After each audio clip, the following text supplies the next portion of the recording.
Life divine பயில்வதற்காக நம் அனைவரையும் இந்த இணையதளத்தின் மூலம் ஒருங்கிணைத்து இந்த நல்ல வாய்ப்பினை நமக்கு அருளியுள்ள பகவானுக்கும் ஸ்ரீ அன்னைக்கும் நமது நன்றியையும் வணக்கத்தையும் அவர்களது பொற்பாதங்களில் சமர்ப்பிப்போம். இத்தருணத்தில் நம் மனதில் எழும் ஒவ்வொரு எண்ணத்தையும், நாம் பேசும் ஒவ்வொரு வார்த்தையையும் அவர்களுக்கு காணிக்கையாக சமர்ப்பிப்போம். அனைவருக்கும் மாலை வணக்கம்.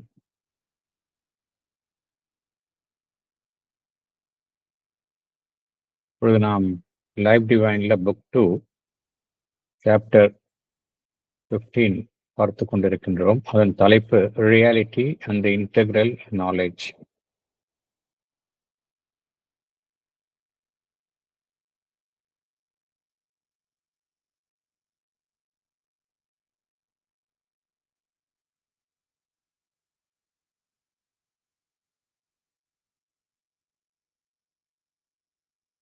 லாஸ்ட் செஷன்ல பேராகிராஃப் 22 பார்த்தோம். இந்த செஷன்ல மேற்கொண்டு தொடரலாம். லாஸ்ட் செஷன்ல என்ன பார்த்தோம் என்பதை சற்று நினைவு கூறலாம்.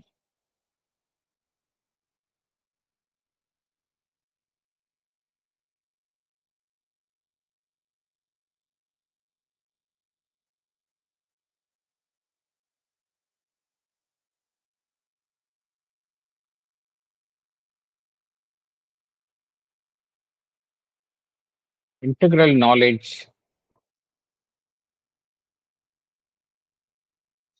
அதாவது ஒரு பூரணமான ஒரு ஞானம்.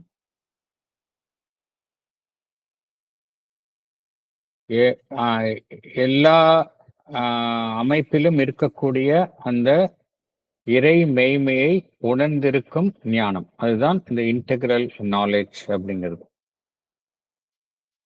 இன்டெக்ரல் நாலேஜ் அப்படின்னா நம்ம எதையும் விட்டு வைக்கவே முடியாது. இது டிவைன் சம்பந்தப்பட்டது, இது டிவைன்லேருந்து மாறுபட்டது அப்படின்னு நம்ம எதையுமே விட்டு வைக்கவே முடியாது.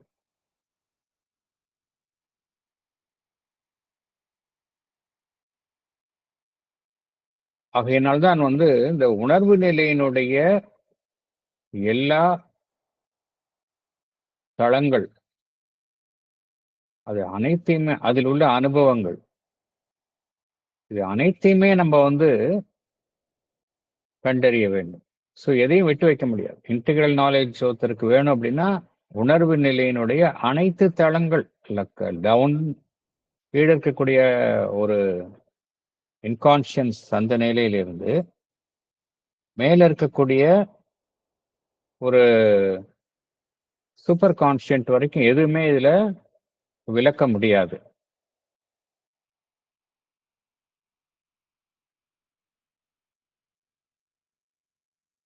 இதுல நமக்கு உள்ள இருக்கக்கூடிய அந்த சப்ஜெக்டிவ் டொமைன்ஸ், நம்மளுடைய சர்ஃபேஸ் அமைப்பிலிருந்து கீழே இருக்கக்கூடிய சப்ஜெக்டிவ் டொமைன்ஸ்,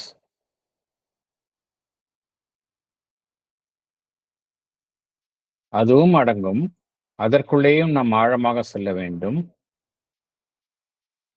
எவையெல்லாம் அந்த நமக்கு உள்ள இருக்கக்கூடிய உள் ஜீவனில் இருக்கக்கூடிய அந்த தளத்தில் இருக்கின்றனவோ, எவையெல்லாம் நாம் கண்டறிகின்றோமோ, அதில் புறத்தில் அந்த விஷயங்கள்லாம் இல்லாம இருக்கலாம்.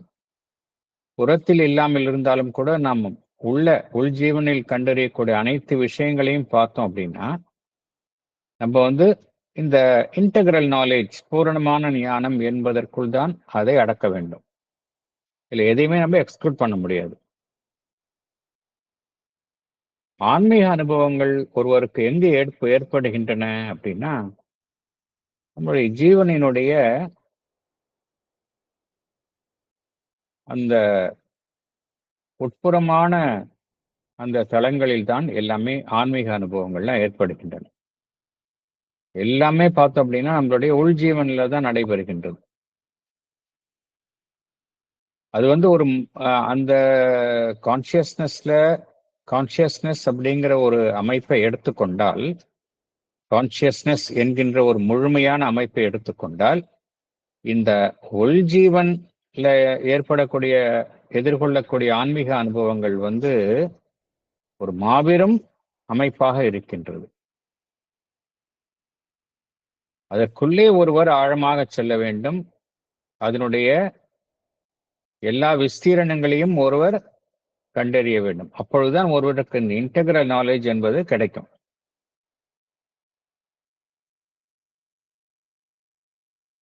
எவ்வாறு வந்து நமக்கு வெளியில இருக்கக்கூடிய விஷயங்கள், பிசிக்கல், இந்த மெட்டீரியல் வேர்ல்டு, அது எந்த அளவிற்கு வந்து உண்மையோ அந்த அளவிற்கு உண்மை இந்த சூப்ரா பிசிக்கல், இந்த சட உலகைக்கு மேலுள்ள உலகங்கள், அது உண்மை. எந்த அளவுக்கு சட உலகம் உண்மையோ அந்த அளவிற்கு உண்மை சட உலகிற்கு அப்பாற்பட்ட தளங்கள், அதில் ஒருவர் அடையக்கூடிய அனுபவங்கள். சூப்ராபிசிக்கல் நாலேஜ் அது அத்துடன் சம்பந்தப்பட்டதுதான் நாம் எதை வந்து அந்த மிஸ்டிசிசம் என்ன அர்த்தம்? ஒரு மறைபொருளான விஷயங்கள், நம்மளுடைய அப்ஜெக்டிவ் நாலேஜ், அதற்கு அப்பாற்பட்ட விஷயங்கள், மிஸ்டிசிசம், அக்கல்டிசம், மறைவியல் சம்பந்தப்பட்ட விஷயங்கள், இது எல்லாமே எங்க இருக்கு அப்படின்னா அந்த சூப்ராபிசிக்கல் நாலேஜில் தான் இருக்கு. ஆனால் நம்ம வந்து இந்த மறைவியல் சம்பந்தப்பட்ட விஷயங்கள், அக்கல்டிசம், அதை வந்து நாம வந்து எவ்வாறு ஒரு பொருள் சார்ந்த சட உலகம் சார்ந்த விஷயங்களுக்கு எந்த அளவுக்கு ஒரு உண்மைத்தன்மையை வழங்குகின்றோமோ அந்த அளவுக்கு உண்மைத்தன்மையை இந்த மறைவியல் ஞானம் சம்பந்தப்பட்ட விஷயங்களுக்கு நாம் வழங்குவது இல்லை. இந்த அக்கல்டிசம் சம்பந்தப்பட்ட விஷயங்களை நாம் மூட நம்பிக்கை, ஒரு மாபெரும் பிழை என்று நாம் ஒதுக்கி தள்ளுகின்றோம். ஆனால் அந்த இன்டெகிரல் நாலேஜ் அப்படிங்கிற ஒரு அமைப்புல எல்லாமே வரும். இதுல எதையுமே நம்ம வந்து எக்ஸ்க்ளூட் பண்ணவே முடியாது. ஏன் என்றால் இந்த அக்கல்ட் டொமைன், மறைவியல் சம்பந்தப்பட்ட அந்த ஒரு அமைப்பு என்பது நம்முடைய எக்ஸிஸ்டன்ஸ்ல, இருப்புல ஒரு பகுதிதான். அதிலிருந்து அது விடுபட்டது அல்ல, அதிலிருந்து மாறுபட்டது கிடையாது.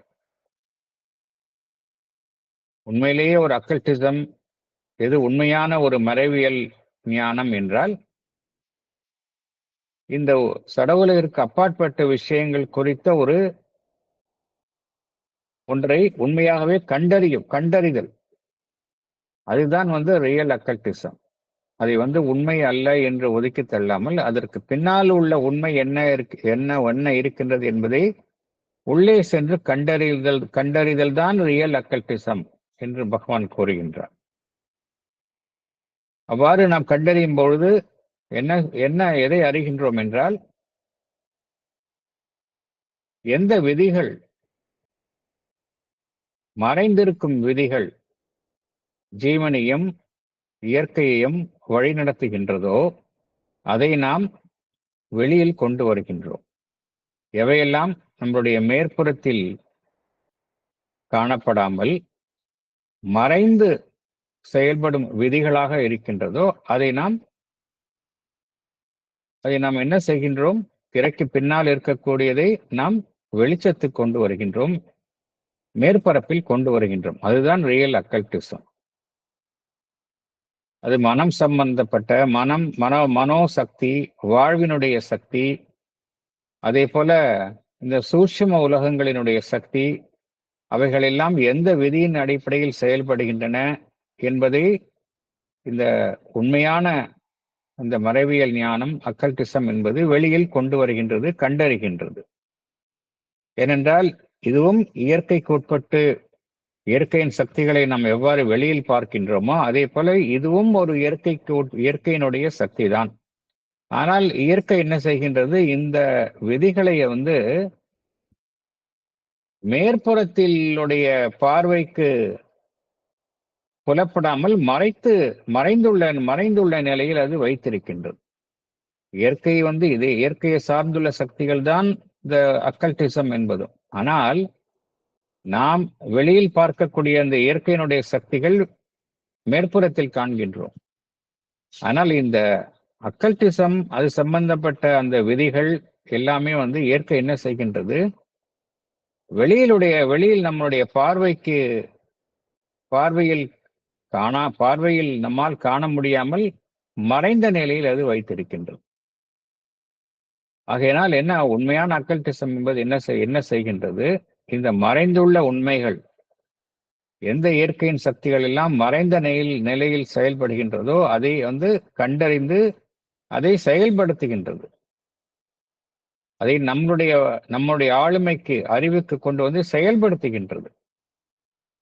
அவ்வாறு செயல்படுத்துவதன் மூலம் என்ன நடைபெறுகின்றது என்றால், நாம் இப்பொழுது நம்முடைய மனிதனுடைய சக்தி நம்முடைய மனம், வாழ்வு, நம்முடைய புவி சார்ந்த வாழ்வு, இதில் மட்டுமே மனிதனுடைய சக்தி என்பது, மனிதனுடைய ஆளுமை என்பது செயல்படுகின்றது. ஆனால் இந்த மறைந்துள்ள சக்திகளை ஒருவர் வெளியில் கொண்டு வரும்பொழுது என்ன நடைபெறுகின்றது என்றால், மனிதனுடைய சக்தி என்பது இந்த மறைந்துள்ள விதிகள் எவ்வாறு செயல்படுகின்றன அதை கண்டறிந்து அதன் மீது ஆளுமை கொண்டு வருகின்றது. ஆகையினால் இது அதிக முக்கியத்துவம் வாய்ந்தது என்று பகவான் குறிப்பிடுகின்றார். மேலும் இந்த ஆன்மீக தளம் என்பது நம்முடைய மேற்புற மனதினால் அறியப்படாமல் மறைவில் இருக்கும் ஒன்று. ஆன்மீக தளம், ஸ்பிரிச்சுவல் டொமைன், அது நம்முடைய மேற்புற மனதிற்கு தென்படாத ஒன்று. மேற்புற மனதை பொறுத்த வரைக்கும் நம்முடைய ஆன்மீக தளம் என்பது மறைந்த நிலையில் இருப்பது. அதில் கிடைக்கக்கூடிய அனுபவங்கள் எல்லாம் பார்த்தோம் அப்படின்னா, இந்த ஆன்மீக தளத்தில் கிட்டக்கூடிய அனுபவங்கள் எல்லாமே வழக்கத்திற்கு மாறாக இருப்பவை. எல்லாமே பார்த்தோம் அப்படின்னா சூப்பர் நார்மல் எக்ஸ்பீரியன்ஸ் தான் நம்மளுக்கு ஆன்மீக தளங்களில் அத்தகைய அனுபவங்கள் அவ்வாறுதான் உள்ளன. இந்த ஆன்மீக தளத்தில் ஒருவர் உள் செல்லும் பொழுது அவரால் தன்னுடைய ஆன்மன், தனக்கு உள்ளே இருக்கக்கூடிய அந்த ரியல் ட்ரூத் ஆஃப் பீயிங், மெய்ப்பொருள் என்ன என்பதை கண்டறிய முடிகின்றது. அது மாத்திரமல்ல, நம்மளுடைய அந்த ஆன்மீக உணர்வு நிலை, ஆன்மனினுடைய சக்தி,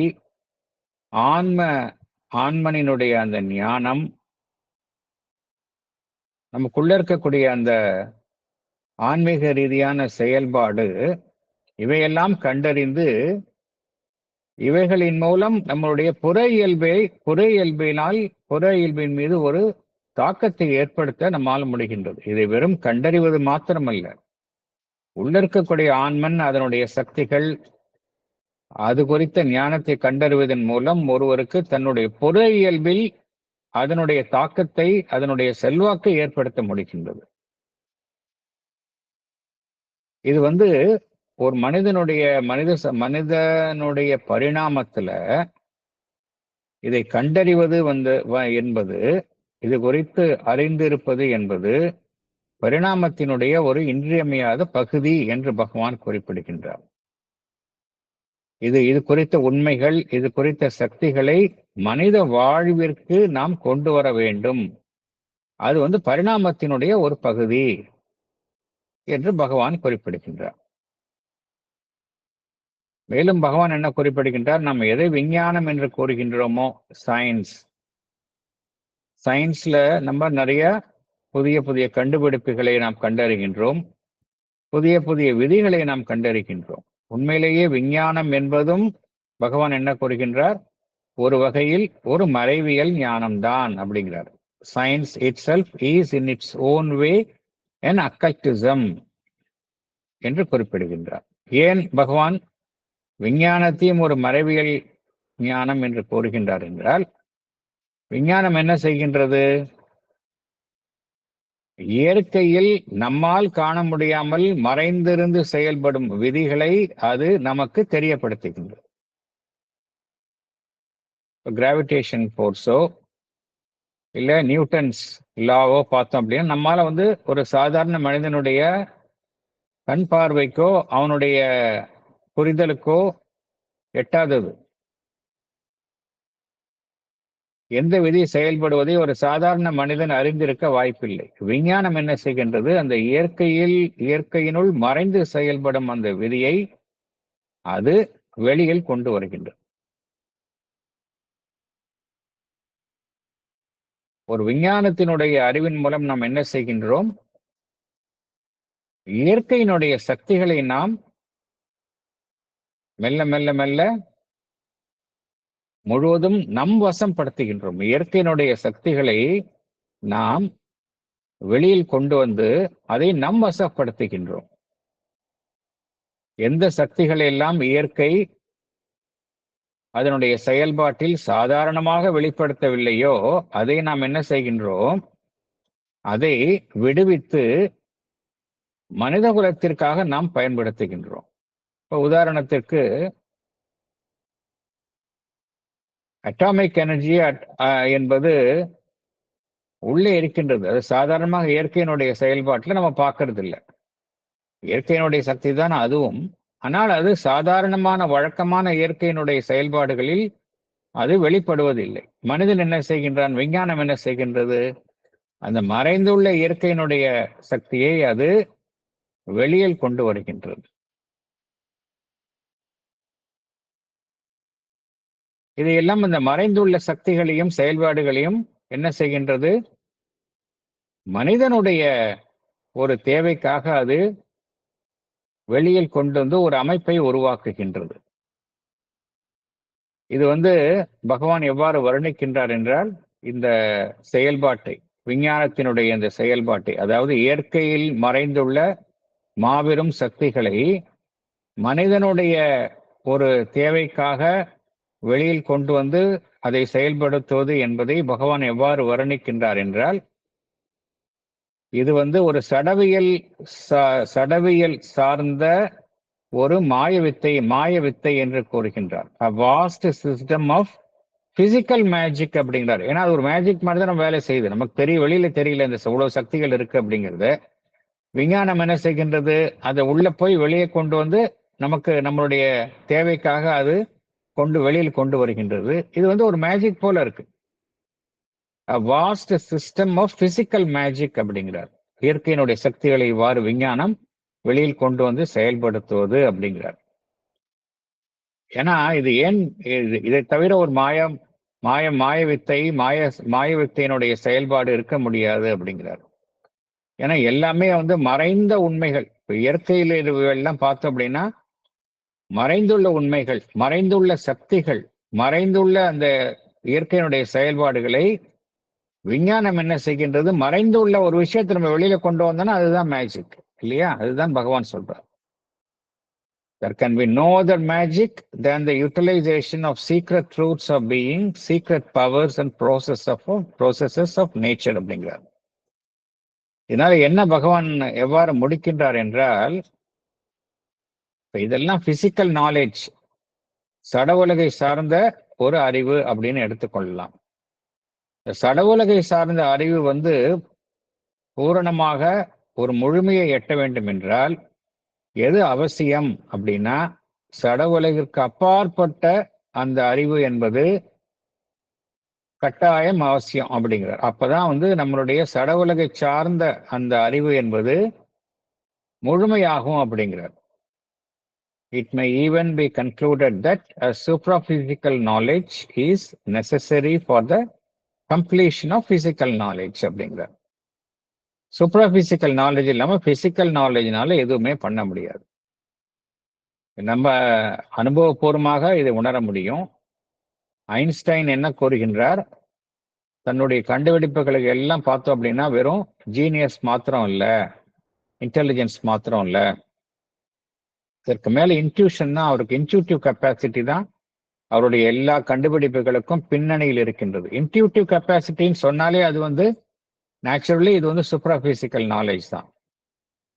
சூப்ராபிசிக்கல் நாலேஜ் தான் பிசிக்கல் நாலேஜுக்கு கான்ட்ரிபியூட்டிங் ஃபேக்டரா இருக்கு. அது எல்லா விஞ்ஞானிகளுக்குள்ளேயும் செயல்படுகின்றது. அதை அவர்கள் ஒத்துக்கொள்ள மாட்டாங்க. அவங்க என்ன சொல்லுவாங்க, தன்னுடைய அறிவுதான் செயல்பட்டு இந்த கண்டுபிடிப்பை, விஞ்ஞான கண்டுபிடிப்பை, இந்த புதிய உண்மைகளை தனக்கு வழங்குகின்றது என்று கூறுவார்கள். ஆனால் அது ஒரு மேலுள்ள அந்த ஒரு இன்ட்யூட்டிவ் பிளேன் ஆஃப் கான்சியஸ்னஸ் அதிலிருந்து வருகின்றது என்பதை அவர்கள் அறிந்திருக்க மாட்டார்கள். ஆனால் ஐன்ஸ்டைனை போல ஒரு சின்சியர் சயின்டிஸ்ட் வந்து தன்னுடைய அறிவினுடைய எல்லையை உணர்ந்தவர்கள் அந்த இன்ட்யூட்டிவ் கெப்பாசிட்டியை வந்து அவர்கள் அறிந்து அதை கூறினார்கள். ஆகையினால ஒரு விஞ்ஞானிக்கும் கூட அவனுடைய சயின்டிபிக் நாலேஜுக்கு வந்து எது வந்து ஒரு கான்ட்ரிபியூட்டிங் ஃபேக்டரா இருக்கு அப்படின்னா அவருடைய சூப்ராபிசிக்கல் நாலேஜ். இது அனைத்து துறையில் செயல்படுபவர்களுக்கும் பொருந்தும். எல்லாருக்கும் பார்த்தோம் அப்படின்னா மேயர் நாலேஜ் மாத்திரம் இல்லை, ஏதோ ஒன்று அவருடைய அறிவுக்கு அது துணை போகின்றது. ஒரு அட்மினிஸ்ட்ரேட்டரா இருந்தாலும் சரி, ஒரு டெசிஷன் மேக்கிங்ல அவருக்கு வந்து ஒரு இன்ட்யூட்டிவா ஒரு தோணும், இந்த வேலையை செஞ்சா அது நல்லா நடக்கும் அப்படின்னு. அது அவருக்கு உதவுகின்றது, விஞ்ஞானிகளுக்கு உதவுகின்றது. ஒரு மெக்கானிக்கு கூட ஒரு இந்த ப்ராப்ளம் இருக்குன்னா இதை சால்வ் பண்ணணும்னா இங்க போய் அந்த பார்த்தா அந்த சொல்யூஷன் கிடைக்கும் அப்படிங்கிற ஒரு இன்ட்யூஷன் கிடைக்குது. ஸோ என்ன புரிஞ்சுக்கணும் அப்படின்னா பிசிக்கல் நாலேஜ் வந்து கம்ப்ளீட்டா இருக்கணும் அப்படின்னா அதுக்கு பின்னால சூப்ரா பிசிக்கல் நாலேஜ் இருக்கணும் அப்படிங்கிறார்.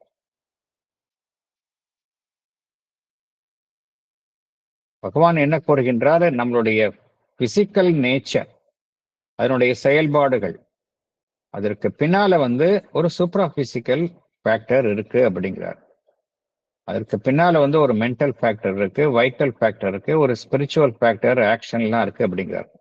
எல்லா பிசிக்கல் ஆக்ஷனுக்கு பின்னாடி இந்த அம்சங்கள் எல்லாம் இருக்கு. இது வந்து நம்மால வந்து திடநிலையில நம்மளுடைய புற அறிவுக்கு எட்டாத நிலையில இருக்கு, அவ்வளவுதான் வித்தியாசம். புற அறிவுக்கு எட்டாம இருக்கின்றதை ஒழி இதெல்லாம் இருக்கு அப்படிங்கிறார். நம்ம பேராகிராஃப் 23க்கு உள்ள போகலாம் நம்ம. பிஃபோர் தட் சார், இப்போ இது பகவானோட இந்த வார்த்தைகள்லாம் கேட்கும் போது இன்வென்ஷன்ங்கிற ஒரு ஆஸ்பெக்டே இருக்காது, எல்லாமே டிஸ்கவரிங்கிற கேட்டகரியில தான் வரும் அப்படின்னு தோன்றது. ஆக்சுவலி எதுவுமே நம்ம வந்து இல்லாததை கண்டுபிடிக்கவே முடியாது, இருக்கிறது தான் நம்ம கண்டுபிடிக்க முடியும், இருக்கிறது தான் நம்ம சொல்றோம். ஆல்ரெடி இட் இஸ் தேர், அதை வெளியில கொண்டு வர்றோம். அதுதான் உண்மை. நீங்க சொல்றதுதான் உண்மை, டிஸ்கவரி தான் உண்மை. இன்வென்ஷன் அப்படிங்கிறது சொல்லிக்கிறோம். அப்கோர்ஸ் இது இங்கிலீஷ் வேர்டு தான், டிஸ்கவரி அண்ட் இன்டென்ஷன் அப்படிங்கிறது இங்கிலீஷ் டெஃபினேஷன்ல. டிஸ்கவரி அப்படிங்கிறது இருக்கிறத கண்டுபிடிக்கிறது, இன்வென்ஷன் அப்படிங்கிறது இல்லாததை கண்டுபிடிக்கிறது. இங்க ஆனா பகவானுடைய எதிர்பார்த்தோம் எதுவுமே இல்லாததே கிடையாது, இருக்கிறது தான் நம்ம கண்டுபிடிக்கிறோம்.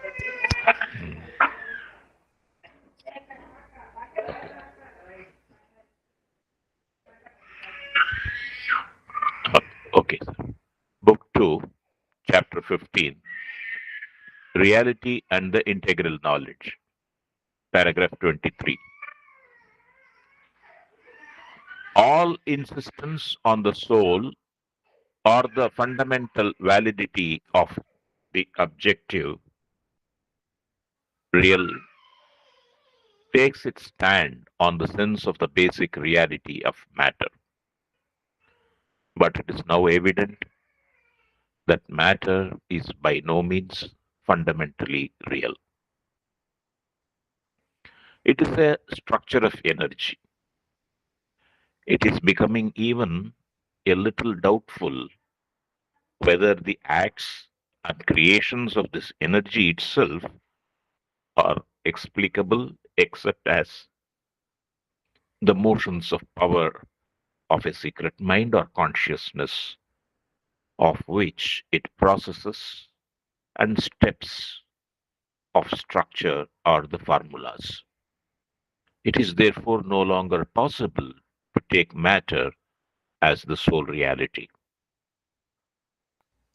Yes. Explanation. The insistence on the soul or the fundamental validity of the objective real is based on the sense of the basic reality of matter. We think matter as observed by our senses is the only true reality. It is now proved by science that matter is not fundamentally real. It is a structure of energy. Physical substance is not a separate entity, but rather concentrated bound of energy. How are we to explain the acts and creations of this energy? They are explicable only as the motions of power of a secret mind or consciousness. The processes and steps of structure of the energy are the formulas of this secret consciousness. Therefore, it is no longer possible to take matter as the sole reality. Thank you, sir. Thank you.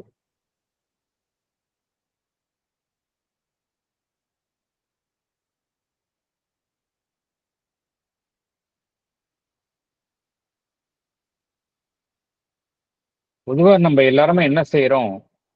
விஞ்ஞானிகளும் சரி, எல்லாமே வந்து இந்த ஐம்புலன்களினால் உணரக்கூடிய இந்த physical substance matter,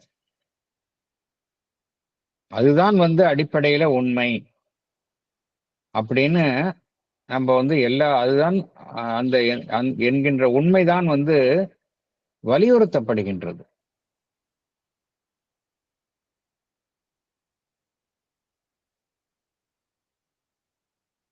நம்ம பொறுத்த வரைக்கும் ஐம்புலன்களினால் அது அறியப்படணும்.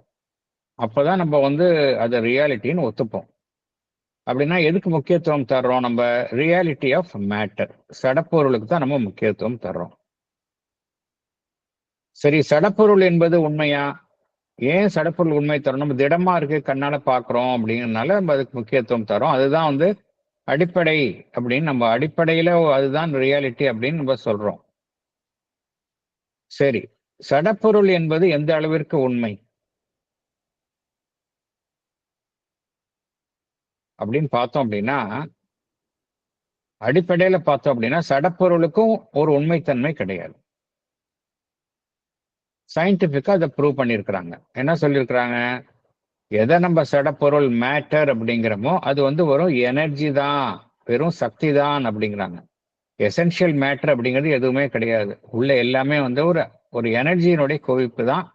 அது வெளியில திடமா தெரியுதே ஒழிய ரியல் மேட்டர் அப்படிங்கிறது கிடையாது. உள்ள போனோம் அப்படின்னா எல்லாமே அட்டாமிக் பார்ட்டிகிள்ஸ் தான், அங்க வேற எதுவுமே கிடையாது. அதோட எனர்ஜி தான், நம்மளுக்கு எனர்ஜி ஃபீல்டு தான் திடவோட ரூபத்துல தெரியுது. இதுதான் சயின்டிபிக்கா ப்ரூவ் பண்ணிட்டாங்க. E=mc² அப்படிங்கிற இது அந்த விதி வந்து அதுதான் சொல்லுது.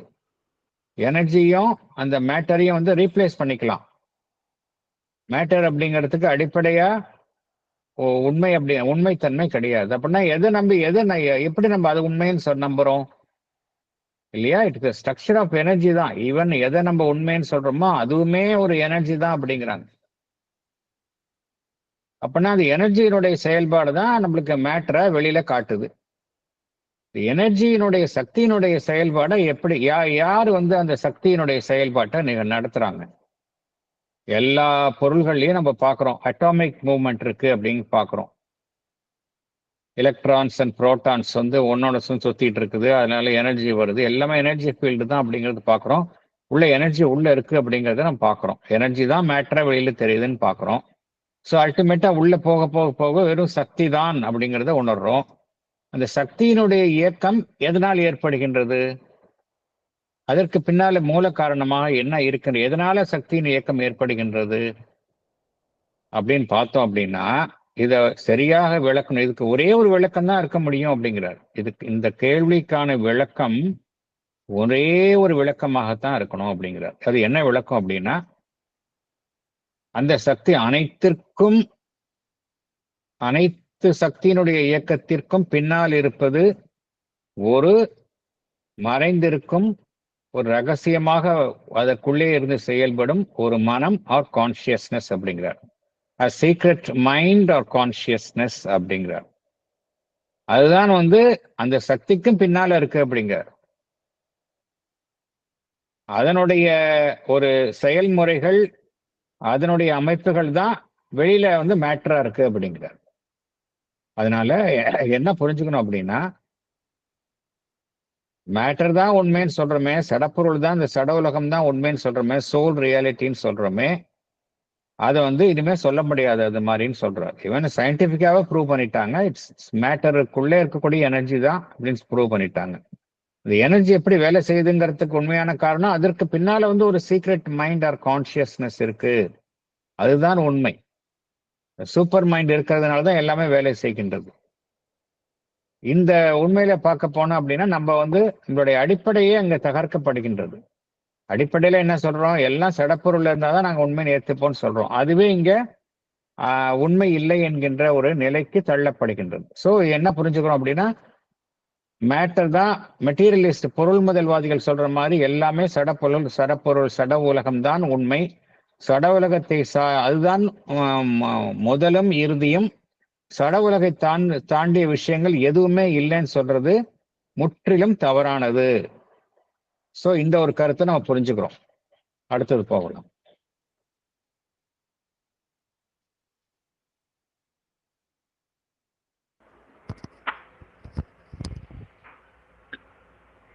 The material interpretation of existence was the result of an exclusive concentration, a preoccupation with one moment of existence. And such an exclusive concentration has its utility and is therefore permissible. In recent times, it has justified itself by the many immense and the innumerable minute discoveries of physical science.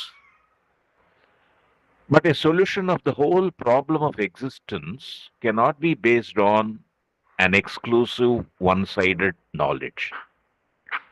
We must know not only what matter is and what are its processes, but what mind and life are and what are their processes.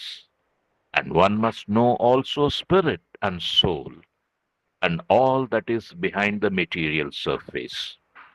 Only then can we have a knowledge sufficiently integral for a solution of the problem.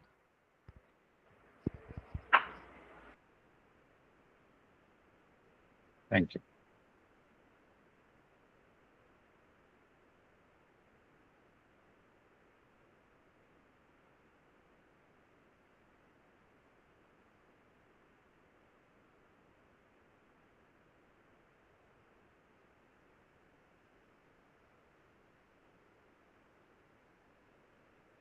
படிக்கிறீங்களா யாராவது?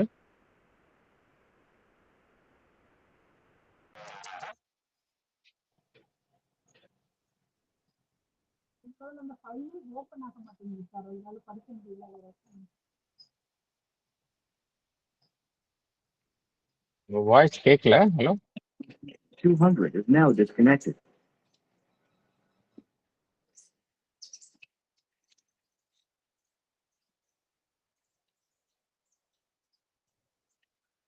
Sir என்னோட இதுல அந்த நீங்க போட்டிருக்க அந்த இது ஓப்பனே ஆக மாட்டேங்குது சார். அது என்ன ரீசன் தெரியல. இந்த வேர்டுல போட்டிருக்கீங்கல்ல சார், அது இன்னும் அதான் பக்ரபேட்டு அந்த மாதிரி நிறைய ஏதோ வருது சார். அதனால படிக்க முடியும். பரவாயில்ல.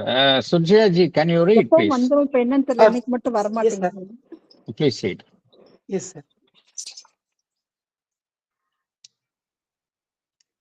Explanation. We interpret our existence in terms of our body and the material world. This interpretation was the result of an exclusive concentration, a preoccupation with one moment of existence, that is the objective material world. Such an exclusive concentration has its utility and is therefore permissible. This fact is justified by many immense and minute discoveries made by physical science. But a solution of the whole problem of existence cannot be based on this exclusive, one-sided knowledge of matter. Apart from knowing matter and its processes, we must know mind and life and their processes. We must also know spirit and soul and all that is behind the material surface. Only then can we have a knowledge which is sufficiently integral for a solution of the problem. Thank you, sir. Thank you.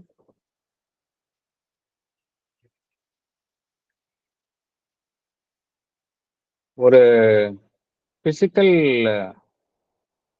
Scientist எடுத்துக்கிட்டோம் அப்படின்னா, ஒரு விஞ்ஞானி எடுத்துக்கிட்டோம் அப்படின்னா, விஞ்ஞானத்துல வந்து நம்ம பார்க்குறோம் வெவ்வேறு கண்டுபிடிப்புகள் வருகின்றன. விஞ்ஞானம் அப்படிங்கிறது ஒரு துறை இல்லை. அதுல பார்த்தோம் அப்படின்னா நூற்றுக்கணக்கான துறைகள் இருக்கின்றன. ஈவன் ஒரு மெடிசன் எடுத்துக்கொண்டாலே மெடிக்கல்னு எடுத்துக்கொண்டா அதில் நம்ம எவ்வளவோ துறைகள் பார்க்குறோம். பயாலஜின்னு எடுத்துக்கொண்டோம் அப்படின்னா அதுல நிறைய துறைகள் பார்க்குறோம். மாலிகுலர் பயாலஜின்னு சொல்றோம், அப்புறம் பயோமெடிக்கல் சயின்ஸ் அப்படிங்கிறோம், நிறைய துறைகள். என்ஜினியரிங்னு எடுத்துக்கணும் அப்படின்னா அதுல ஒரு நூற்றுக்கணக்கான துறைகள் இருக்கின்றன. இது மாதிரி இந்த சயின்டிபிக் ஸ்டடின்னு எல்லாமே வந்து எது குறித்து படிக்கின்றன, எல்லாமே இந்த பிசிக்கல் வேர்ல்டை பத்தி தான் எல்லாமே வந்து தன்னுடைய கவனத்தை செலுத்துகின்றன. அதுல பல்வேறு துறைகளை பார்க்கின்றோம், நூற்றுக்கணக்கான துறைகளை பார்க்கின்றோம். எல்லாமே சூப்பர் ஸ்பெஷாலிட்டி தான் நடக்குது எல்லாமே. அப்ப இந்த சூப்பர் ஸ்பெஷாலிட்டின்னு பண்ணும் பொழுது என்ன நடைபெறுகின்றது அப்படின்னா, அவருக்கு அதைத்தான் தெரியும், வேற எதுவுமே தெரியாது. ஃபார் எக்ஸாம்பிள் ஒரு கேஸ்ட்ரோஎன்டராலஜிஸ்ட் அப்படின்னா அவருக்கு வந்து இந்த வயிறு சம்பந்தப்பட்ட விஷயம், ஜீரண உறுப்புகள் சம்பந்தப்பட்ட விஷயம் தான் அவருக்கு ஃபுல்லா அதுல தெரியும். மற்றதை பத்தி தெரியும், பட் ஆனா ஃபுல்லா தெரியாது. இதுதான் கம்ப்ளீட். அவருக்கு என்ன பண்றாரு, அவரு தன்னுடைய கான்சென்ட்ரேஷனை அதுல மாத்திரம் அவர் வந்து ஃபோக்கஸ் பண்ணிக்கிறார். Exclusive concentration. இந்த எக்ஸ்க்ளூசிவ் கான்சென்ட்ரேஷன் தான் வந்து இந்த சட உலகில் மாத்திரம் அது குறித்த விஷயங்கள் மாத்திரம் நம்ம கான்சென்ட்ரேட் பண்ணணும் அப்படின்னா என்ன சொல்லுவோம், இந்த மெட்டீரியல் வேர்ல்டு தான் எல்லாமே, அதை தாண்டி வேற எதுவும் இல்லைன்னு சொல்லுவோம், மற்றதெல்லாம் உண்மை இல்லைன்னு சொல்லுவோம். ஏன் அப்படின்னா நம்ம வந்து கான்சென்ட்ரேஷன் வெறும் இந்த சட உலகில் மாத்திரமே இருக்கின்றது. ஆனால் இதுவும் தேவைதான். இந்த சட உலகில் நம்மளுக்கு வந்து ஒரு பிரத்யேகமான ஒரு கான்சென்ட்ரேஷன் தேவை. அதுல நிறைய நன்மைகள் நமக்கு விளைகின்றன. அது அனுமதிக்கப்பட்ட ஒன்றுதான். அதன் மூலமாகத்தான் நாம் பல்வேறு கண்டுபிடிப்புகளை, ரொம்ப immense and minute discoveries made by physical science, நம்ம யூஸ் பண்ற செல்போன்ல இருந்து மைக்ரோ சிப் வரைக்கும் எல்லாமே இந்த மைன்யூட் டிஸ்கவரிஸ் எல்லாம் அது மூலமா தான் அறியப்படுகின்றன. ஆனா அதை வைத்துக்கொண்டு வாழ்வினுடைய இந்த பிரபஞ்சத்தினுடைய எல்லா பிரச்சனைக்கும் அதை சொல்யூஷன் கண்டுபிடிக்க முடியுமா? ஒரு கம்ப்யூட்டர் சயின்டிஸ்ட்னால ஒரு மனிதனுடைய வாழ்வினுடைய புறவாழ்வு, அகவாழ்வு, அது குறித்த எல்லா பிரச்சனைகளுக்கும் அவரால் வந்து விடை கண்டுபிடிக்க முடியுமா அப்படின்னா முடியாது. ஏன்னா அவருடைய ஏரியா வந்து லிமிட்டெட். ஸோ ஒட்டுமொத்த வாழ்வு, ஹோல் ப்ராப்ளம் ஆஃப் எக்ஸிஸ்டன்ஸ், அதற்கான தீர்வு இது மாதிரி ஒரு எக்ஸ்க்ளூசிவ் ஒன் சைடட் கான்சென்ட்ரேஷன், வெறும் சட உலகை சார்ந்த விஷயங்கள்ல மாத்திரம் ஒன் சைடட் கான்சென்ட்ரேஷன்ல ஒன் சைடட் நாலேஜை வச்சுட்டு முடியாது அப்படிங்கிறார் பகவான். மேட்டர் மாத்திரம் தெரிஞ்சா பத்த, சட உலகம் மாத்திரம் சட உலகு அதனுடைய செயல்பாடுகள் மாத்திரம் தெரிஞ்சா பத்தாது. அதற்கு அடுத்த நிலையில் இருக்கக்கூடிய மைண்ட், அதனுடைய செயல்பாடுகளை அறிந்திருக்கணும். வாழ்வு, பிராணமயம், அதனுடைய செயல்பாடுகளை அறிந்திருக்கணும். அதையும் தாண்டி மனிதனுக்குள்ளே இருக்கக்கூடிய ஆன்மன், அது குறித்த ஒரு மனிதனுக்கு அறிவு வேண்டும். எவையெல்லாம் இந்த அவனுடைய சட உலகிற்கு பின்னால் இருக்கின்றதோ, சட உலகத்தில் எல்லாமே மேற்புறத்தில் காணப்படுகின்றன. அவைகளுக்கு பின்னால் எவை இருக்கின்றதோ மனம், வாழ்வு, ஆன்மன், இதெல்லாம் சட உலகினுடைய செயல்பாடுகளுக்கு பின்னால் இருக்கின்றன. அது குறித்த அறிவும் ஒருவருக்கு வேண்டும். அப்பதான் வந்து கம்ப்ளீட் நாலேஜ் வரும். இன்டெகிரல் நாலேஜ் அப்படிங்கிறது அப்பதான் வரும் அப்படிங்கிறார். அப்பதான் நம்மளுக்கு வந்து சொல்யூஷன் கிடைக்கும். அதர்வைஸ் மனிதன் எதிர்கொள்ளக்கூடிய பிரச்சனைகளுக்கு சொல்யூஷன் கிடைக்காது. ஒரு வெறும் விஞ்ஞானியா இருந்துட்டா போதுமா? அவருக்கு வாழ்வினுடைய எல்லா பிரச்சனைகளுக்கும் சொல்யூஷன் கொடுக்க முடியுமான்னா முடியவே முடியாது அவரால். ஏன்னா அவருக்கு இன்டெகிரல் நாலேஜ் கிடையாது. இதைத்தான் பகவான் இங்க குறிப்பிடுகின்றார். சோ எப்படிப்பட்ட நாலேஜ் வேணும் நமக்கு?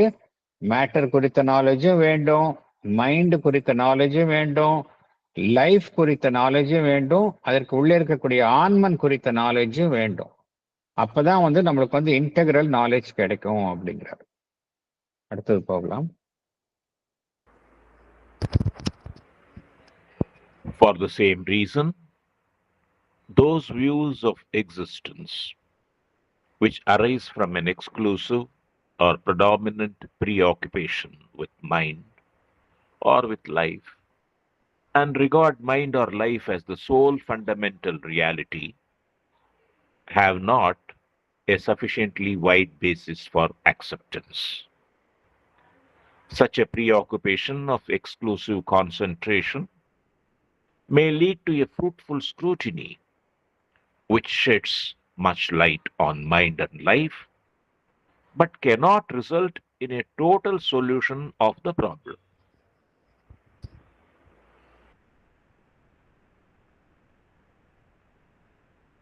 Shall I continue, sir? Yes, please continue. Explanation. For the same reason, we cannot have an exclusive or predominant preoccupation with mind or with life. We cannot accept the fact that mind or life is the sole fundamental reality. Such a preoccupation of exclusive concentration may lead to a fruitful scrutiny of mind and life and would help us in getting knowledge about them. But it cannot result in a total solution of the problem. Thank you, sir. Thank you. See, first என்ன பார்த்தோம்? Exclusive concentration on matter, சட உலகை சார்ந்த விஷயங்கள், physical science, பிசிக்கல்ல எதெல்லாம் இருக்கோ அது சம்பந்தப்பட்ட விஷயங்கள், அதில் எக்ஸ்க்ளூசிவா ஒருத்தர் கான்சென்ட்ரேட் பண்ணா அவருக்கு முழு நாலேஜ் கிடைக்காதுன்னு பார்த்தோம். சரி, ஒருவர் வந்து என்ன செய்யறாரு? அதற்கு பின்னால் உள்ள அடுத்த ஒரு தளம், மனோதளம், வாழ்வு தளம், மைண்ட் அண்ட் லைஃப், அதுல எக்ஸ்க்ளூசிவா அதுல மாத்திரம் தன்னுடைய கவனத்தை அவர் செலுத்துகின்றார். predominant preoccupation.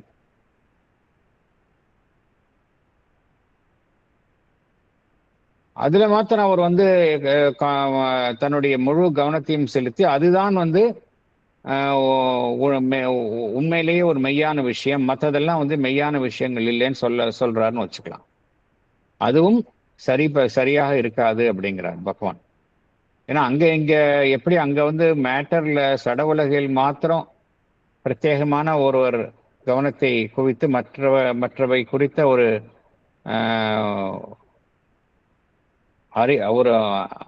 அறிவை அவர் அறியாமல் இருந்தாரோ, அதே போல வெறும் மைண்ட் அண்ட் லைஃப் அது குறித்த ஞானத்தை அறிவை மாத்திரம் வைத்துக்கொண்டு அது ஒன்றுதான் ஃபண்டமெண்டல் ரியாலிட்டி, அடிப்படை உண்மை என்று கூறுவதும் தவறு அப்படிங்கிறார். அப்படி பண்ணணும் அப்படின்னா மைண்ட் லைஃப் அது சம்பந்தப்பட்ட விஷயங்கள்ல நமக்கு ஃபுல்லா அது குறித்த நாலேஜ் கிடைக்கும். ஆனால் நமக்கு ஒட்டுமொத்த வாழ்வினுடைய ஒரு மனிதனுடைய வாழ்வு என்பது எல்லா தளங்களையும் சார்ந்திருக்கின்றது. சட உலகை சார்ந்திருக்கின்றது, மனோதளம், பிராணமய தளம், அப்புறம் ஆன்மீக தளம், எல்லா தளங்களிலும் இருக்கின்றது. ஒரு மனிதனுடைய வாழ்வு அப்படிங்கிறது எல்லா தளங்களிலும் தான் இருக்கின்றது. அதனால வெறும் மனோதளம், வாழ்வு சம்பந்தப்பட்ட அந்த விஷயங்கள் இதுல மாத்திரம் ஒருவர் பிரத்யேகமான தன்னுடைய கவனத்தை குறித்து அது குறித்த அறிவு மாத்திரம் போதாது என்று பகவான் குறிப்பிடுகின்றார்.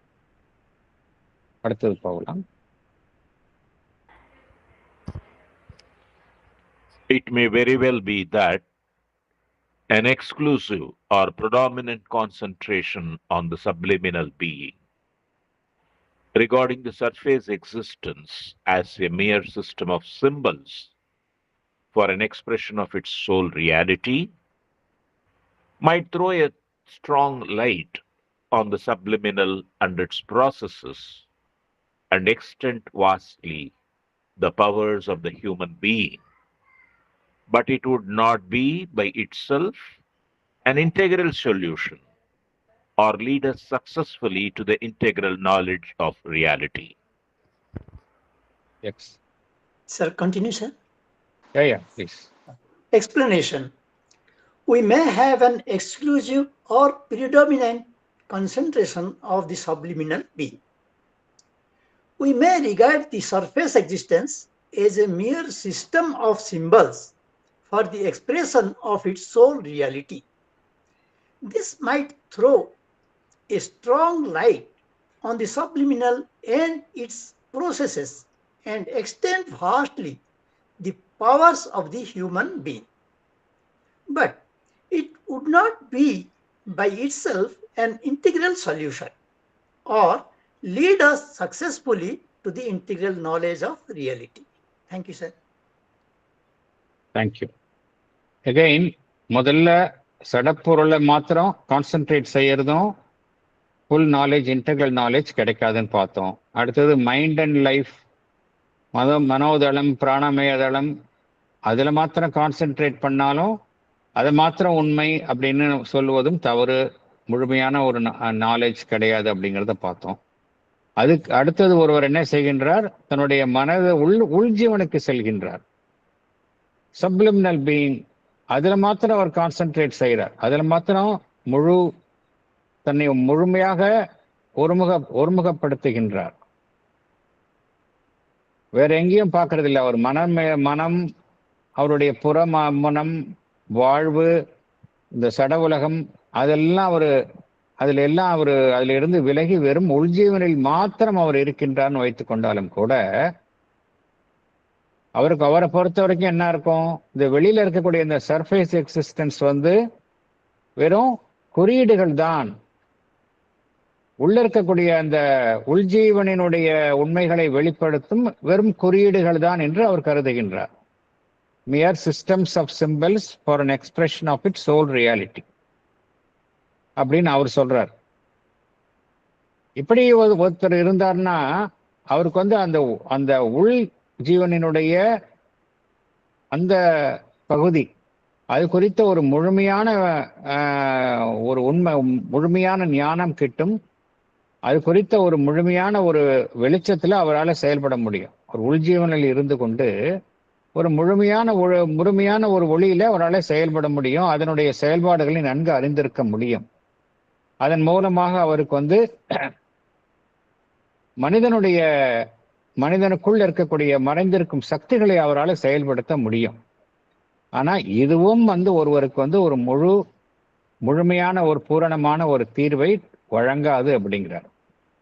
இன்டெக்ரல் நாலேஜ் ஆஃப் ரியாலிட்டி அப்படிங்கிறது இதுவும் தராது அப்படிங்கிறார். ஏன் அப்படின்னா வெறும் உள் ஜீவன்ல மாத்திரம் இருந்தா பத்தாது, எல்லாமே வேணும் அப்படிங்கிறார். புறத்தில் இருக்கக்கூடிய மனமும் அவசியம்தான், வாழ்வும் அவசியம்தான், சட உலகமும் அவசியம்தான். அதனால வெறும் உள்ஜீவனில் இருந்து கொண்டு இதுதான் உண்மையிலே இந்த உலகத்தில் இருக்கிறேன், நான் வெறும் உள்ஜீவனிலேயே நான் தியானித்து கொண்டு இருக்கின்றேன், என்னுடைய கவனம் எல்லாம் அங்கதான் இருக்கு, என்னை பொறுத்த வரைக்கும் என்னுடைய சர்ஃபேஸ் எக்ஸிஸ்டன்ஸ் அப்படிங்கிறது வெறும் ஒரு சிம்பாலிக்கா தான் இருக்கு அப்படின்னு அவர் இருந்தார் அப்படின்னா எகைன் அவரு அத்தகைய ஒரு நிலையில் இருந்து கொண்டு பெற்றுக்கொள்ளும் ஞானம் கூட ஒரு ஒருங்கிணைந்த ஒரு பூரணமான ஞானமாக இருக்காது என்று பகவான் குறிப்பிடுகின்றார். அடுத்தது போகலாம்.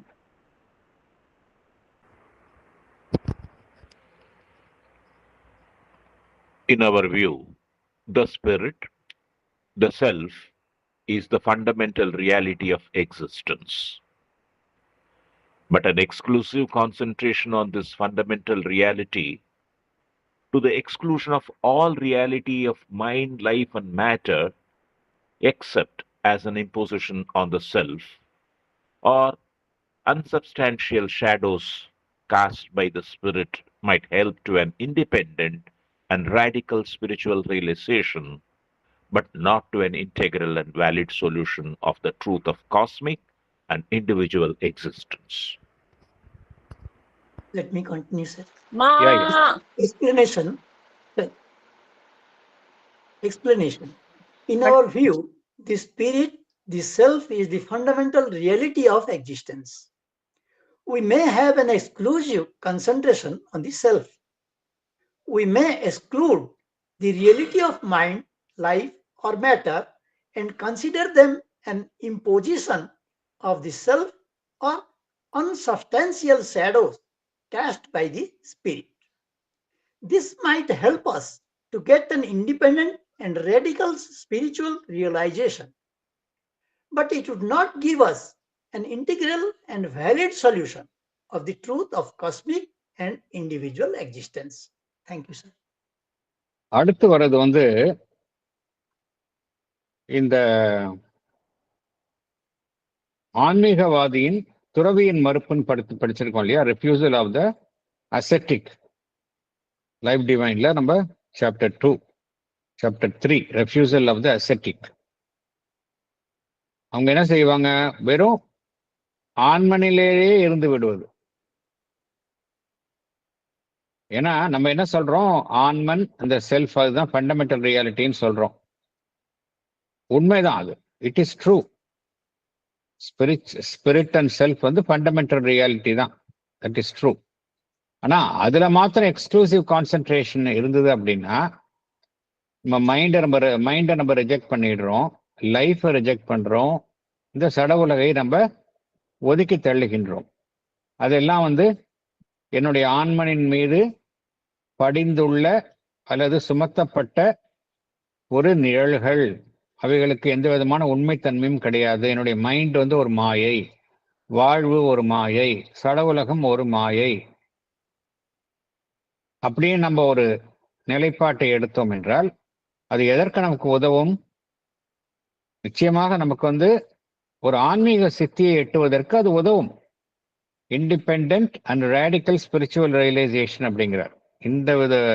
இத்தகைய ஒரு exclusive concentration on the spirit alone, அது எதுக்கு? It might help to an independent and radical spiritual realisation. நிச்சயமா உதவும். ஆனா இதுவும் வந்து ஒரு முழுமையான அந்த இன்டெகிரல் நாலேஜ் கிடையாது. ஏன்னா இது வந்து நம்மளுடைய வாழ்வு வந்து நமக்குள்ள இருக்கக்கூடிய உள்ள இருக்கக்கூடிய மெய்ப்பொருள் அது மாத்திரம் சார்ந்தது அல்ல, இந்த பிரபஞ்சம் சார்ந்தது. தனிமனிதனுடைய வாழ்வு என்பது பிரபஞ்சத்தை சார்ந்து இருக்கின்றது. தனிமனிதனுடைய வாழ்வு என்பதற்கே ஒரு அர்த்தம் இருக்கின்றது. வெறும் நமக்குள்ள இருக்கக்கூடிய மெய்ப்பொருள்ல மாத்திரம் நம்ம வந்து ஃபோக்கஸ் பண்ணி இதை எக்ஸ்க்ளூட் பண்ணணும் அப்படின்னா எகைன் நமக்கு வந்து இந்த இன்டெகிரல் சொல்யூஷன், ஒட்டுமொத்த வாழ்விற்கான தீர்வு நமக்கு கிட்டாது அப்படிங்கிறார். ஆகையினால என்ன புரிஞ்சுக்கணும் அப்படின்னா, எக்ஸ்க்ளூசிவ் கான்சென்ட்ரேஷன் மாத்திரம் ஒரு ஆஸ்பெக்ட்ல நம்ம வந்து பிரத்யேகமான நம்ம வந்து ஃபோக்கஸ் பண்ணி அதுதான் உண்மை என்றும் சொல்லி மற்றவைகளெல்லாம் உண்மை அல்ல என்று கூறுவது நமக்கு வந்து அந்த பூரண அறிவு, இன்டெகிரல் நாலேஜ் என்பதற்கு உதவாது. எக்ஸ்க்ளூசிவ் கான்சென்ட்ரேஷன் ஆன் மேட்டர், சட உலகம்தான் ரியல் என்று கூறுவதோ, மனம் வாழ்வு சம்பந்தப்பட்ட விஷயங்கள் தான் உண்மை என்று கூறுவதோ, இல்ல அதற்கு கீழ் உள்ள அந்த உள்ஜீவன் சார்ந்த விஷயங்கள் அது ஒன்றுதான் உண்மை என்று கூறுவதோ, இல்ல உள்ள இருக்கக்கூடிய அந்த மெய்ப்பொருள் சார்ந்த விஷயங்கள், ஆன்மன், வெளியில இருக்கிற விஷயம் எல்லாம் வந்து உண்மை கிடையாது என்று கூறுவதோ, that is not an integral knowledge. உண்மையான அந்த பூரண ஞானத்திற்கு இது உதவாது. இத்தகைய ஒரு பிரத்யேகமான ஒரு கவனக்குவிப்போ ஒருமுகப்படுத்துதலோ உதவாது அப்படிங்கிறார். எல்லாத்தையும் குறித்து, அனைத்து குறித்தும் ஒருவருக்கு வந்து அதற்கு பின்னால் உள்ள மேன்மையை அறிந்திருக்கணும். அப்பதான் வந்து இன்டெகிரல் நாலேஜ் வரும் அப்படிங்கிறார். அடுத்தது போகலாம். Paragraph 24. An integral knowledge then must be a knowledge of the truth of all sides of existence. both separately and in the relation of each to all, and the relation of all to the truth of the Spirit. Our present state is an ignorance and a many-sided seeking. It seeks for the truth of all things, but as is evident from the insistence and the variety of the human mind's speculations as to the fundamental truth which explains all others, the reality at the basis of all things, the fundamental truth of things, their basic reality must be found in some at once fundamental and universal real. It is that which, once discovered, must embrace and explain all. For that being known, all will be known. It is that which, once discovered, must embrace and explain all. For that being known, all will be known. The fundamental real must necessarily be and contain the truth of all existence, the truth of the individual, the truth of the universe, the truth of all that is beyond the universe. The mind, in seeking for such a reality and testing each thing from matter upwards to see if that might not be it, has not proceeded on a wrong intuition. All that is necessary is to carry the inquiry to its end and test the highest and ultimate levels of experience. Explanation. Yes. An integral knowledge then must be a knowledge of the truth of all sides of existence. It must be both separately and in this relation of each to all and the relation of all to the truth of the Spirit. Our present state is an ignorance and a many-sided seeking. It seeks for the truth of all things. Our human mind insists and speculates as to the fundamental truth which explains all others, the reality at the basis of all things. But the fundamental truth of things, their basic reality, must be found in some at once, fundamental and universal real. It is that which, once discovered, must embrace and explain all, for that being known all will be known. Within bracket, by knowing Brahman, all will be known. Mundaka Upanishad. The fundamental real must necessarily be and contain the truth of all existence. The truth of the individual, the truth of the universe, the truth of all that is beyond the universe.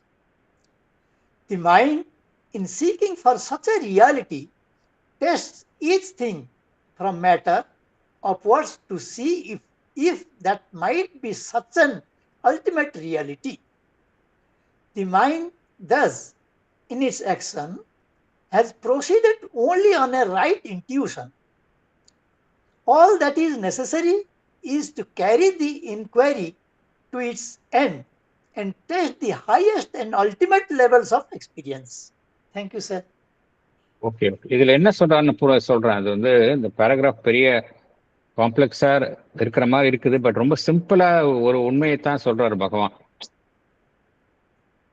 இப்ப மனுஷன் வந்து மனுஷனுடைய இது knowledge எப்படி இருக்கு? எதுலையாவது தேடி கண்டுபிடிச்சு உண்மையை கண்டுபிடிக்காது, எதுலையாவது உண்மை சிக்காத, அப்படிதான் மனுஷன் அலையிறான். சடப்பொருளை பார்க்கறான். இதுல நம்ம இதுல இதை ஃபுல்லா கண்டுபிடிக்கிறது மூலமா நம்மால வந்து முழு உண்மையும் நம்ம கிடைக்குமா? சடப்பொருள் ரொம்ப ஆழமாக உள்ளே சென்று அதுல வந்து அனைத்தையும் குறித்த ஒரு உண்மை நமக்கு இதன் மூலமா கிடைக்குமா அப்படின்னு போறான்.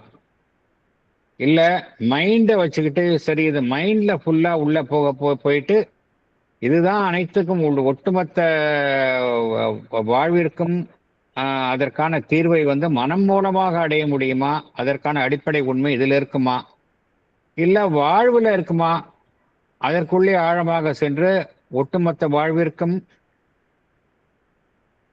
அடிப்படையான ஒரு உண்மை இதுல இருக்குமா, இல்ல உள்ள இருக்கக்கூடிய அந்த மெய்ப்பொருள் ஸ்பிரிட் இதுல போயிட்டு இதை கண்டறிவதன் மூலமா நம்மால ஒட்டுமொத்த வாழ்விற்கான அந்த ஃபண்டமெண்டல் ரியாலிட்டி அடிப்படை மெய்மையை கண்டறிய முடியுமா அப்படின்னு மனிதன் என்ன செய்யறான், ஒன்னா அவன் பரிசோதித்துக் கொண்டே வருகின்றான்.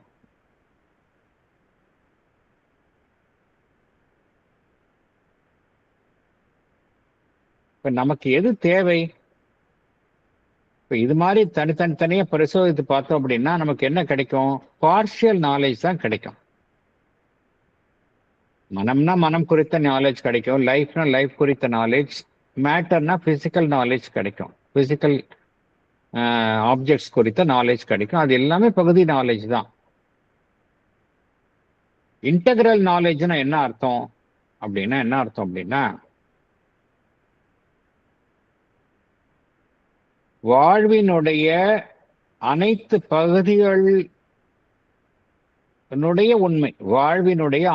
பகுதிகளினுடைய உண்மையும் கிடைக்கணும். அதுதான் இன்டெகிரல் நாலேஜ் அப்படிங்கிறது. அது எப்படி கிடைக்கணும், எப்படி இருக்கும் அப்படின்னா இந்த உலகத்தில் இருக்கக்கூடிய இருப்புகள், அமைப்புகள், அம்சங்கள் எல்லாமே தனித்தனியாகவும் தெரியணும். நம்பர் 1, தனித்தனியா ஒவ்வொன்றை குறித்த அந்த பூரணமான ஒரு ஞானமும் நமக்கு வேணும். நம்பர் 1. அப்புறம் இது மாதிரி தனித்தனியா இருக்கக்கூடிய விஷயங்கள் எப்படி ஒன்றுடன் ஒன்று சம்பந்தப்பட்டுள்ளன, அவைகளுக்கு இடையே உள்ள உறவு எப்படி இருக்கு அப்படி. ஏன்னா தனித்தனியா இருக்கிற மாத்திர விஷயங்கள் இல்லை, ஏன்னா ஒன்றோட ஒன்று கலந்துதான் இந்த உலகத்துல இருக்கு. எல்லாமே அப்படிதான். மனிதன் அப்படின்னா மனிதன் நம்ம we are related to the physical world, we are not alone. மற்ற மனிதர்களுடன் சம்பந்தப்பட்டு இருக்கோம். we are related to the animals, we are related to the natural elements, so we are not alone. அதனால இந்த புவியில இந்த பிரபஞ்சத்தில் இருக்கக்கூடிய எல்லா அமைப்புகளுடைய தனித்தனியான ஒரு இருப்பு, அப்புறம் ஒன்னோட என்ன எப்படி சம்பந்தப்பட்டு இருக்கு அதையும் கண்டறியணும். அது மாத்திரம் பத்தாது, இதெல்லாம் எப்படி இது எல்லாத்தையும் கடந்துள்ள மெய்ப்பொருளோட சம்பந்தப்பட்டு இருக்கு. இப்படி இருந்தாதான் அதுதான் பூரணமான ஞானம் அப்படிங்கிறார்.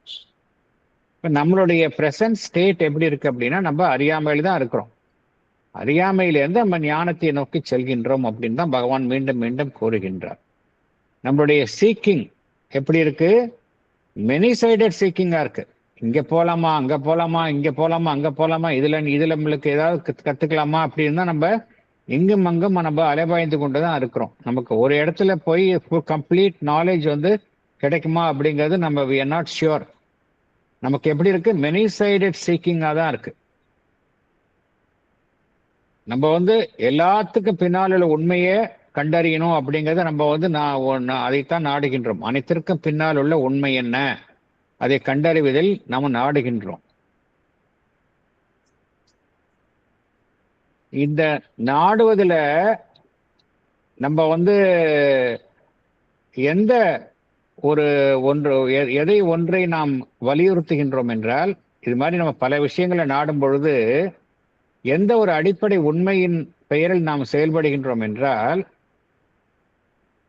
ஏதோ ஒரு அடிப்படை உண்மையை அறிந்து கொண்டால் அனைத்தையும் அறிந்து கொள்ள முடியாதா?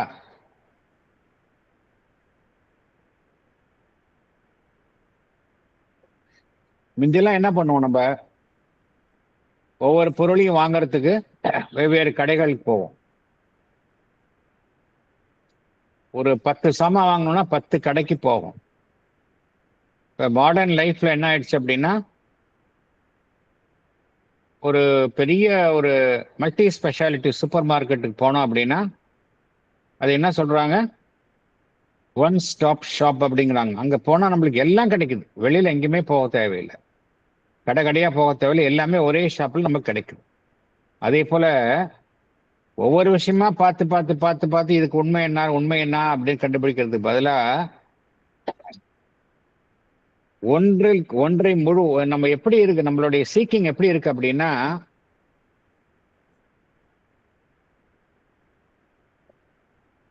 அனைத்திற்கும் பின்னால் உள்ள அடிப்படை உண்மை என்ன, அந்த உண்மையை அறிந்து கொள்வதன் மூலம் எல்லாத்துக்கும் பின்னால் உள்ள உண்மையை அறிந்து கொள்ள முடியுமா அப்படிங்கிற ஒரு அடிப்படையில் தான் நம்மளுடைய தேடுதல் அமைந்திருக்கு.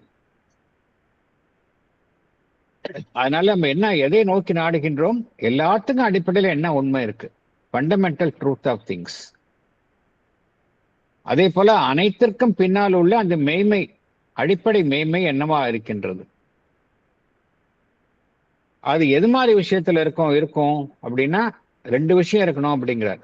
2 அம்சங்களை அது கொண்டதாக இருக்கணும். இப்படிப்பட்ட ஒன்றில் நம்ம உண்மையை கண்டறிய விழைகின்றோம் என்றால் அது 2 அம்சங்களை கொண்டதாக இருக்கணும். ஒன்று, அனைத்திற்கும் அடிப்படையான விஷயமாக அது இருக்கணும், ஃபண்டமெண்டலா இருக்கணும். அப்புறம் பிரபஞ்சம் தழுவிய மெய்மையாகவும் இருக்கணும். ஒன்று அனைத்திற்கும் அடிப்படையாகவும் இருக்கணும், பிரபஞ்சம் தழுவிய மெய்மையாகவும் இருக்கணும், யூனிவர்சல் ரியல் அப்படிங்கிறார். ஒன்ஸ் அதை நம்ம கண்டுபிடிச்சிட்டோம் அப்படின்னா எல்லாத்தையும் கண்டுபிடிச்சிடலாம். Once that is known, everything will be known. For example பார்த்தோம் அப்படின்னா, இப்போ ஒருவர் வியாதியில கஷ்டப்பட்டுட்டே இருக்கிறார், அவருக்கு நிறைய சிம்டம்ஸ் இருக்குது, விதவிதமான சிம்டம்ஸ் எல்லாம் அவருக்கு இருக்குது.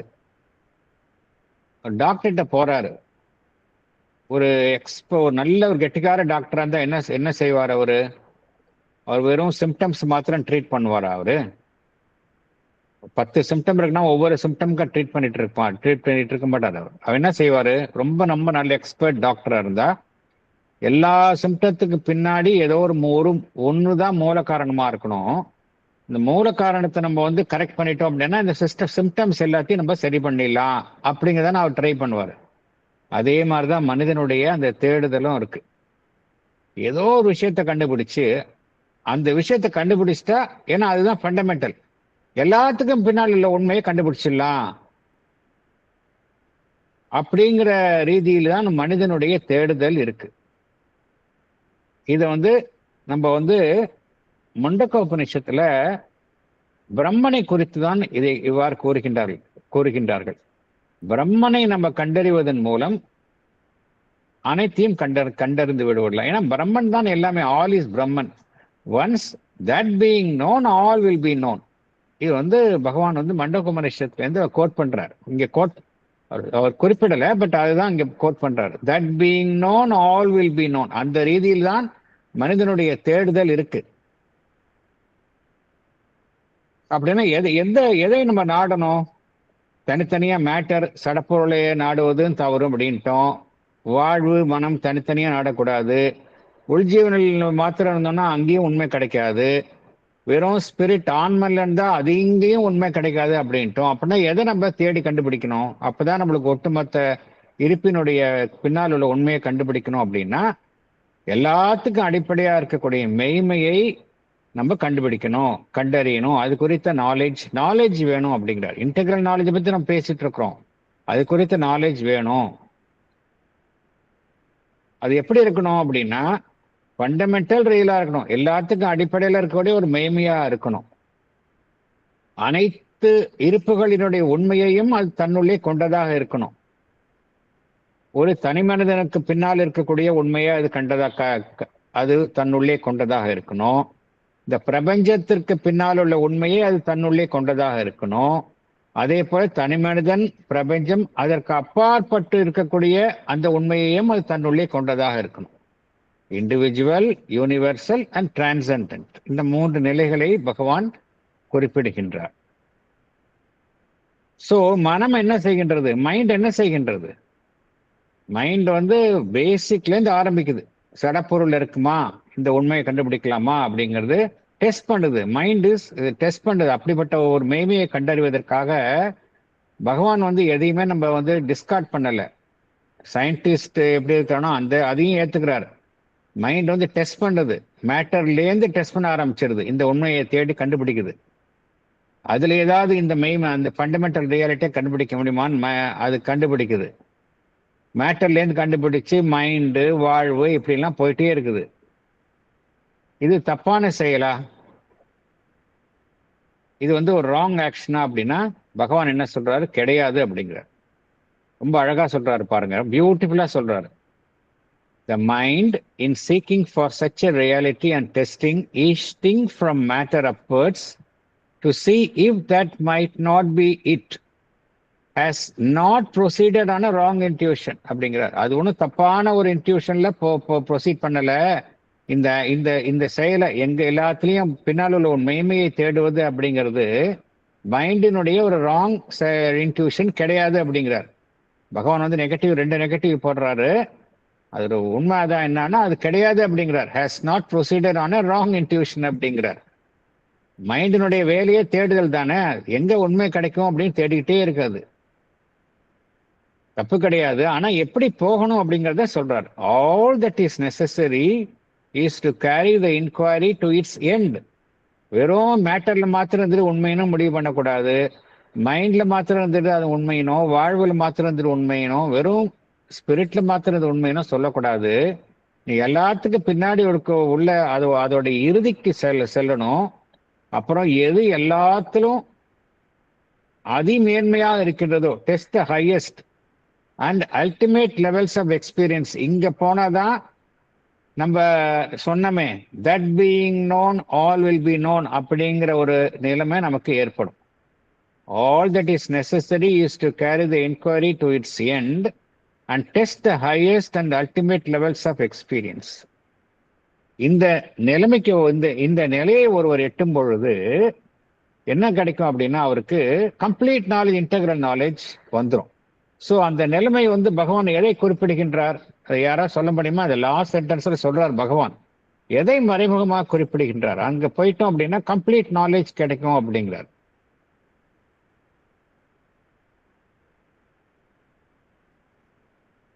Supramental knowledge, sir. Yes, you're absolutely right, sir. அதுதான் சொல்றாரு அவர். சூப்பர் மைண்டுக்கு போனாதான் இந்த விதி நமக்கு அப்ளிகபிள் ஆகும். That being known all will be known. ஏன்னா சூப்பர் மைண்ட் வந்து அது பிரம்மனோடு இணைந்தது. ஒரு பக்கம் சச்சிதானந்தத்தோட இருக்குது, மறுபக்கம் இந்த பக்கம் டிவைடட் வேர்ல்டோட இருக்குது அது. ஸோ அதை அறிவதன் மூலமா தான் ஒருவருக்கு இந்த பிரச்சனையிலேருந்து விலகிடலாம். இந்த எக்ஸ்க்ளூசிவ் கான்சென்ட்ரேஷன் அப்படிங்கிற ஒரு டிஃபெக்ட்லேருந்து நம்ம விலகி கம்ப்ளீட் நாலேஜ் கிடைக்கும். அதுதான் சொல்யூஷன் அப்படிங்கிறார். All that is necessary is to carry the inquiry to its end and test the highest and ultimate levels of experience. இது எங்க கிடைக்கும் அப்படின்னா சூப்பர் மைண்ட். ஒருத்தருக்கு சூப்பர்மெண்டல் நாலேஜ் இருந்தது அப்படின்னா அவருக்கு இன்டெகிரல் நாலேஜ் இருக்கும். அங்க எல்லாமே அடங்கிடும், மேட்டரும் அடங்கிடும். ஏன்னா சூப்பர் மைண்ட் வந்து அது கீழ் உள்ள நிலைகளோட அது தொடர்பு கொண்டு இருக்கு. அப்புறம் சூப்பர் மைண்டுக்கு மேல இருக்கக்கூடிய சச்சிதானந்தத்தோடையும் தொடர்புல இருக்காது.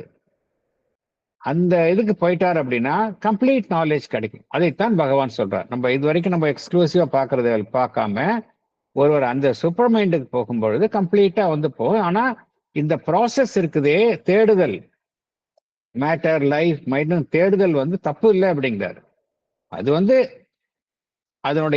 வந்து ஏதோ ஒரு உந்துதல்ல மனிதனுடைய மனம் அவ்வாறு தேடிக்கொண்டே இருக்கின்ற. எதுலையாவது ஒரு அடிப்படை உண்மையை நம்ம வந்து மெய்மையை அறிந்து கொள்ள மாட்டோமா, தேடி கண்டுபிடித்து அறிந்து கொள்ள மாட்டோமா அப்படின்னு செய்து கொண்டே இருக்கின்றது அப்படிங்கிறார்.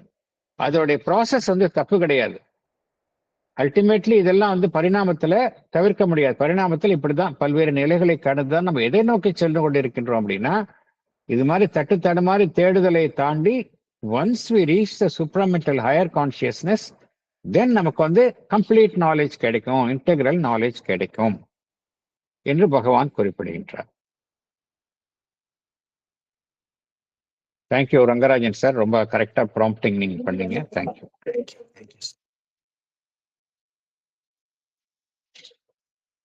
வேற ஏதாவது கருத்துக்கள் இருந்தால் பகிர்ந்து கொள்ளலாம்.